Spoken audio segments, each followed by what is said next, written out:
Welcome class first year to the physics studio and your next lecture of physics. That is all about the exercises of chapter number 10.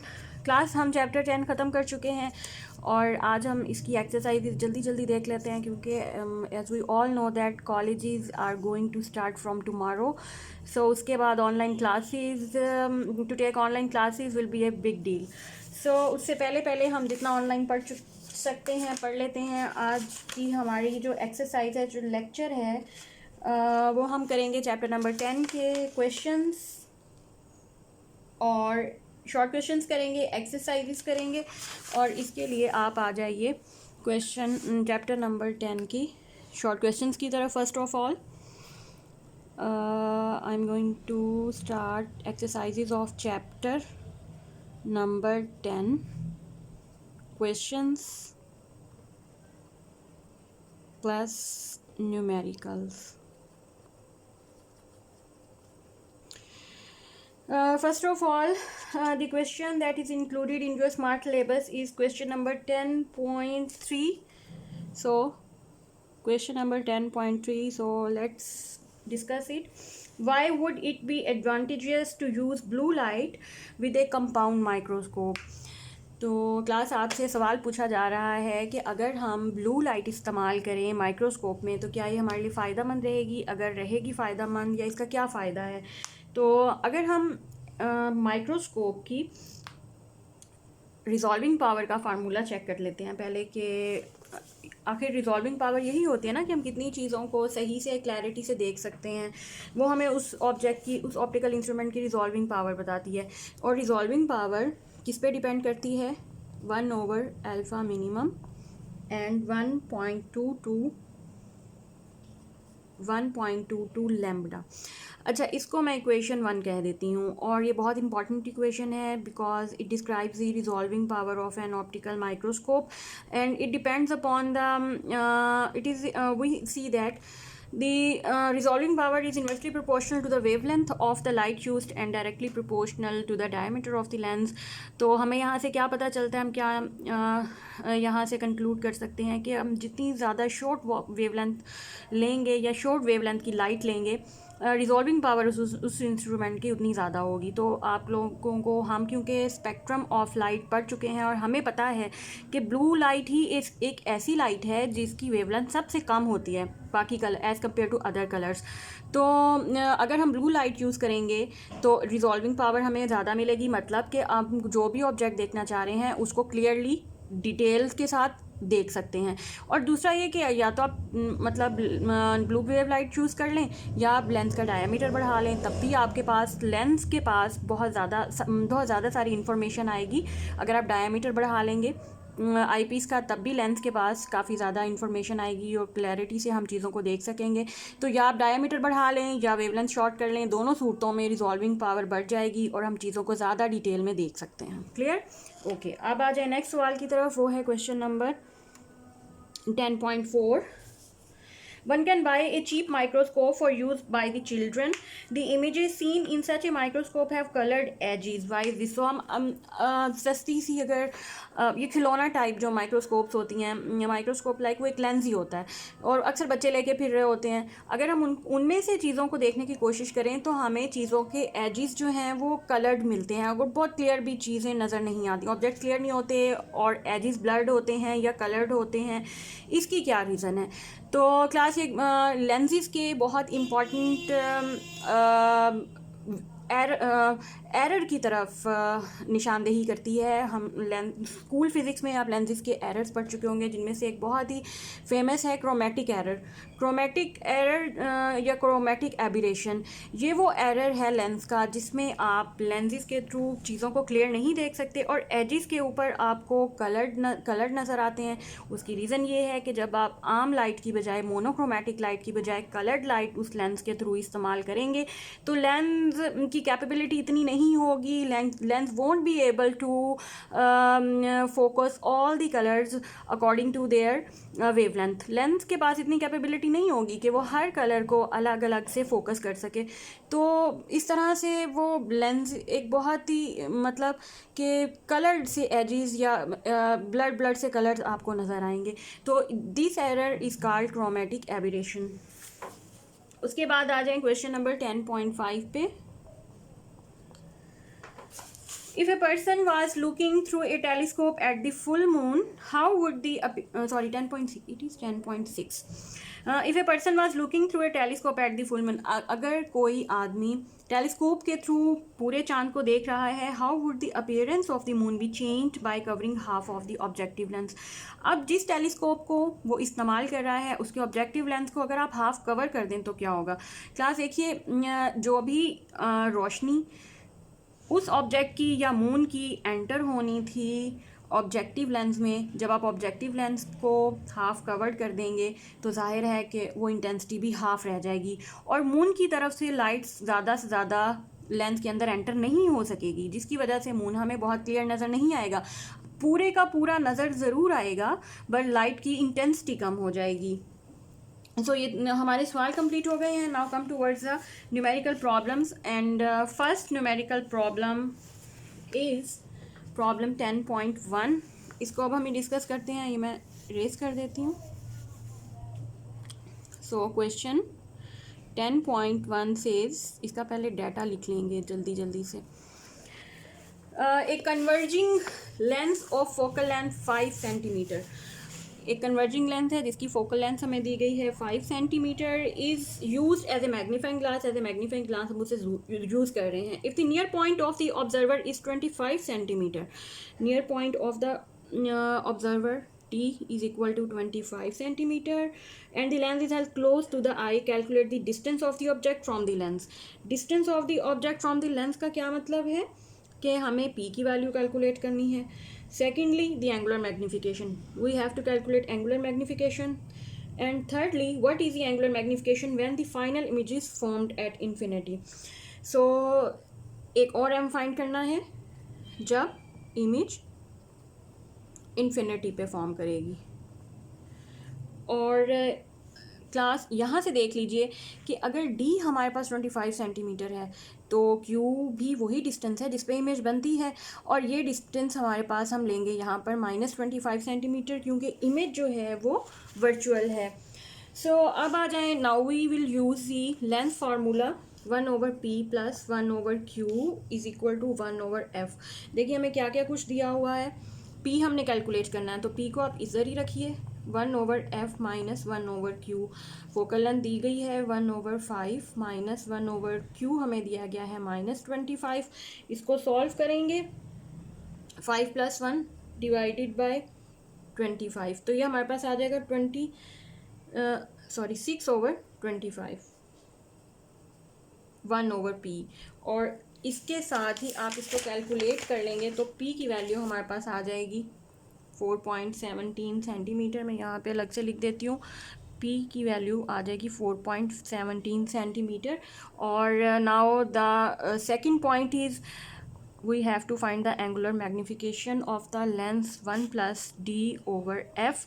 और इसमें अब देख लीजिए 1 + d की value 25 है, put करेंगे, focal length of the lens हमें दिया हुआ है 5 और ये देखें 5 6, ये टोटल 6 आ गई मैग्नीफिकेशन। एंड थर्ड पार्ट था what will happen if the image formed at infinity. तो m क्या होगा तब d/f और d हमारे पास 25 है, 5 है, मैग्नीफिकेशन हमारे पास तब हो जाएगी 5। मैग्नीफिकेशन थोड़ी सी रिड्यूस हो जाएगी और कोई इफेक्ट नहीं होगा। ओके, सो इसके बाद आ जाते हैं क्वेश्चन नंबर 10.2 पे। इसको आप देख लीजिएगा। इस चैप्टर के 5 क्वेश्चंस एंड इंक्लूडेड हैं। 10.2, a telescope objective has focal length 96 centimeter।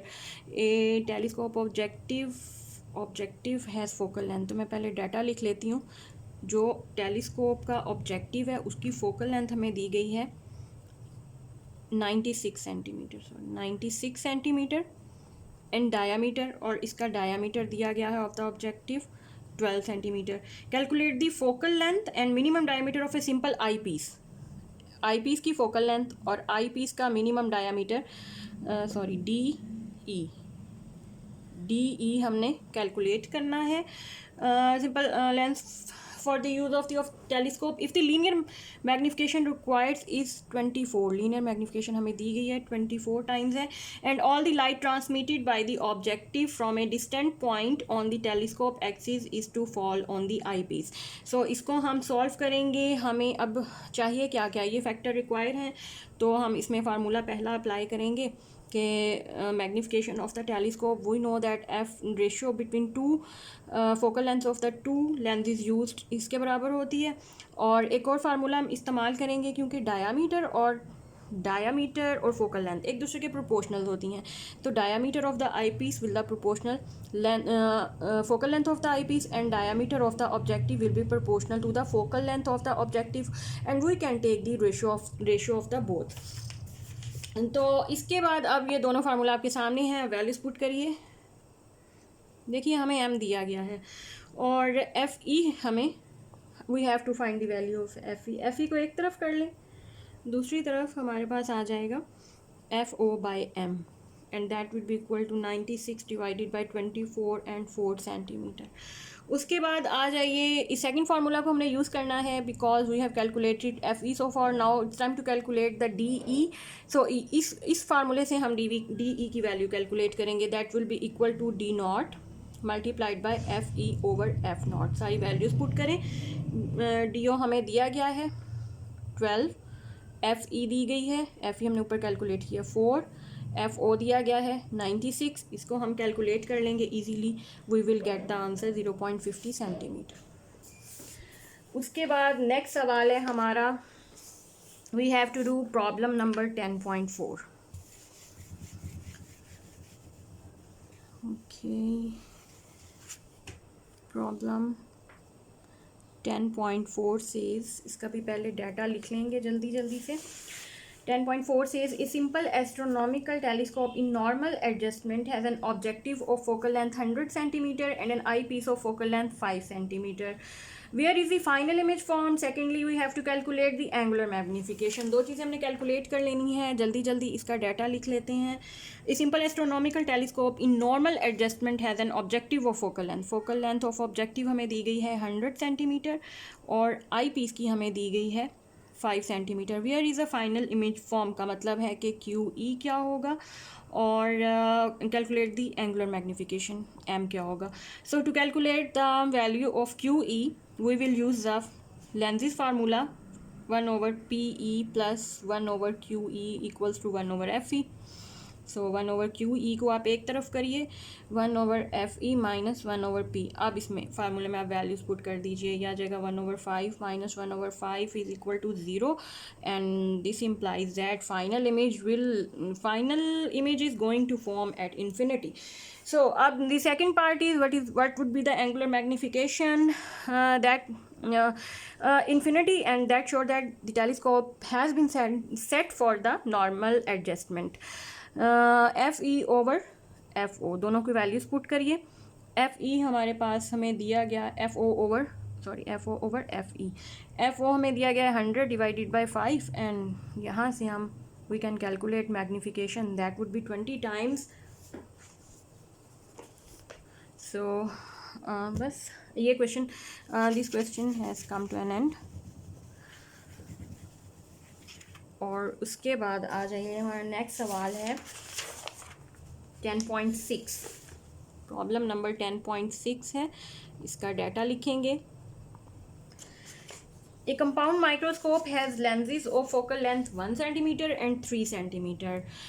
Compound microscope के जो लेंसेज हैं उनकी फोकल लेंथ हमें दी गई है ऑब्जेक्टिव 1 सेंटीमीटर और हमें पता है कि आई पीस क्योंकि बड़ा लेंस है तो उसकी 3 centimetre. And object is placed 1.2 centimetre from the object lens. Objective के पास जो ऑब्जेक्ट पड़ा है वो 1.2 सेंटीमीटर के फासले पर है. If A virtual image is formed, अगर वर्चुअल इमेज बनती है कहाँ, 25 centimetre from the I, so Q कितना होगा 25, और क्योंकि वर्चुअल इमेज है तो -25 centimetre. Calculate the separation of the lenses, separation का मतलब है L क्या होगा, and the magnification of the instrument M क्या होगा। सो फार्मूला चेक करिए। We will use the formula at first place L is equal to Q naught plus PE, and at second place we will use M is equal to Q naught over P naught, microscope के case में 1 + D over FE। सो अब इसमें हमने दोनों values put करनी है। इसको हम इक्वेशन 1 कर देते हैं और इसको हम इक्वेशन 2 कर देते हैं। अब हमारे पास 1 की इंसेंशियल्स ही पूरे नहीं हैं, हमें क्या क्या चाहिए, Q नॉट चाहिए, वो हमारे पास नहीं है डाटा में, और PE भी हमारे पास मौजूद नहीं है। So we have to first we have to calculate these both values of Q naught and PE. So for this, first of all, for objective lens, for objective lens 1 over P naught, हम lenses formula लिखेंगे 1 + P naught plus 1 over Q naught equals to 1 over F naught। और इसके साथ ही हमें क्योंकि Q naught की value चाहिए, इसको एक तरफ रखेंगे 1 over F naught minus 1 over P naught, और इसको हम सॉल्व करेंगे। हमारे पास F naught P naught दोनों मौजूद हैं, इनकी वैल्यूज़ पुट करेंगे 1 over 1 minus 1 over 1.2, और ये आ जाएगा 0.2 डिवाइडेड बाई 1.2, और इसके साथ ही Q नॉट की वैल्यू हमारे पास आ जाएगी 6 सेंटीमीटर। यहाँ पे मैं लिख देती हूँ कि Q नॉट हमारे पास आ चुका है 6 सेंटीमीटर, और इसको मैं इरेज कर दूँगी। इस फार्मूला को भी मैं इरेज कर देती हूँ और इसको बल्कि यहाँ लिखती हूँ। एंगुलर मैग्नीफिकेशन होगी Q naught over P naught 1 + D over FE।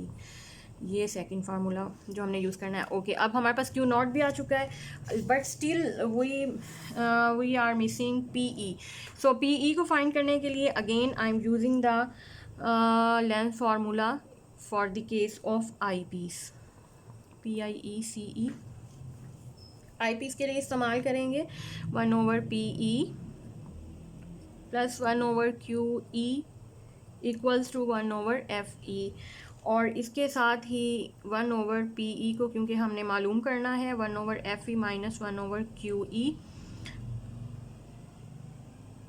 1/3 minus 1 over -25 QE की वैल्यू पुट करेंगे, और ये हमारे पास आ जाएगा 1/3 प्लस 1 over 25। इसको सॉल्व करेंगे, ये हमारे पास आ जाएगा 28/75 1 over PE, and finally PE की वैल्यू हमारे पास आ जाएगी 2.5 सेंटीमीटर। सो PE भी आ चुका है, Q नॉट भी QE भी मौजूद है, Q नॉट भी आ गया है, और now we can easily find the length of the microscope by using the formula of equation number 1। L में आप वैल्यूज़ पुट करिए Q नॉट प्लस PE, यह आ जाएगा 6 + 2.7 एंड 8.7 सेंटीमीटर। ये हमने एक फार्मूला लगा लिया। अच्छा, अब हमने सेकंड फार्मूला इस्तेमाल करना है, मैं बता देती हूँ। यहाँ पे हम इस्तेमाल करते हैं angular magnification will be equal to Q naught over P naught 1 + D over FE। So Q naught over P naught, इनकी वैल्यूज़ पुट करिए 6 over 1.2, 1 + D है 25, FE है हमारे पास 3, 6 over 1.2 मल्टीप्लाइड बाई 28/3, और इसको हम सॉल्व करें 5 मल्टीप्लाइड बाई 28/3 140 डिवाइडेड बाई 3, और ये मैग्नीफिकेशन का फाइनल आंसर हमारे पास आ जाएगा 46.66। इसको हम लिख सकते हैं राउंड ऑफ करके अबाउट तकरीबन 47 टाइम्स बिगर इमेज आपके पास आ जाएगी। अच्छा, उसके बाद आ जाते हैं क्वेश्चन नंबर 10.9 की तरफ। I hope it would be last question because video is getting long। 10.9, A glass light pipe in air will totally internally reflect a light ray if its angle of incidence is at least 39 degree. Angle of incidence या हम theta लिख सकते हैं 39 degree. And what is the minimum angle for total internal reflection? Theta C क्या होगा, या critical angle या वो जोन से एंगल के जो टोटल इंटरनल रिफ्लेक्शन करवा दे वही क्रिटिकल एंगल कहलाता है, वो हमने फाइंड करना है. अगर pipe for total internal reflection, what is the minimum angle for total internal reflection if pipe is in water? तो क्लास हमें दो मीडियम्स दिए गए हैं, एक है एयर और दूसरा है वाटर. और लाइट जो है वो glass light pipe in air will totally internally reflect A light रे if it's angle of incidence is at least. तो ग्लास पाइप जो है वो एयर में टोटली इंटरनल रिफ्लेक्ट कर देगी अगर एटलीस्ट उसके पास एंगल इंसिडेंट 39 डिग्री दिया जाए. और इसका मतलब है कि ये क्रिटिकल एंगल होगा लाइट पाइप का, ग्लास लाइट पाइप का. What is the minimum angle for total internal reflection अब if that pipe is placed in the water? तो तब यही एंगल क्रिटिकल एंगल क्या होगा? So critical angle for glass, ये हमें glass light pipe, index of refraction of water हमें चाहिए एन, ये क्या होगा 1.33. और थीटा सी क्या होगा हमने फाइंड करना है. हम स्नेल्स लॉ लगाएंगे n1 sine theta 1 n2 sine theta 2. Water का अगर ये वाटर का तो मैं इसको NW लिख देती हूँ. और दूसरी तरफ हमें चाहिए, we know that index for the index of refraction for glass का हम कैलकुलेट करेंगे 1 ओवर साइन थीटा सी, क्योंकि इसका क्रिटिकल एंगल हमें दिया गया है 1 ओवर साइन 39 डिग्री. इसको कैलकुलेट कर लेंगे तो हमारे पास ग्लास का रिफ्रैक्टिव इंडेक्स आ जाएगा 1.59. तो अब now we can use Snell's law, that is n1. एक मीडियम हमारे पास ग्लास है, एक मीडियम हमारे पास वाटर है. ग्लास मीडियम का रिफ्रैक्टिव इंडेक्स भी हमारे पास मौजूद है, वाटर का भी रिफ्रैक्टिव इंडेक्स मौजूद है. ग्लास मीडियम का क्रिटिकल एंगल हमारे पास मौजूद है, जबकि वाटर का क्रिटिकल एंगल हमने मालूम करना है. सो अब सारी वैल्यूज़ हम डाटा में पुट करेंगे फॉर ग्लास वाटर इंटरफेस. इस फार्मूले में I am going to put all values. n1 that is equal to 1.59 sine theta C, ये हमने मालूम करना है. n2 अगर वाटर है तो वो 1.33 और उसका एंगल हमें दिया गया है क्रिटिकल एंगल साइन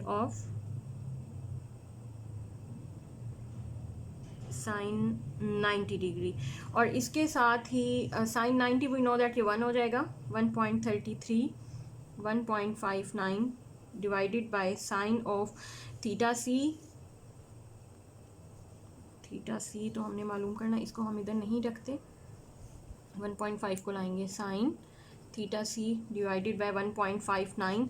इसको हम सॉल्व कर लें तो ये हमारे पास आ जाएगा 0.84. Theta C would be equal to sine inverse of 0.84 and finally theta C will be 57 degree. मतलब in case of water, to get total internal reflection for the light, the critical angle or angle of incident should be 57 degree. Okay class, good luck for your exams.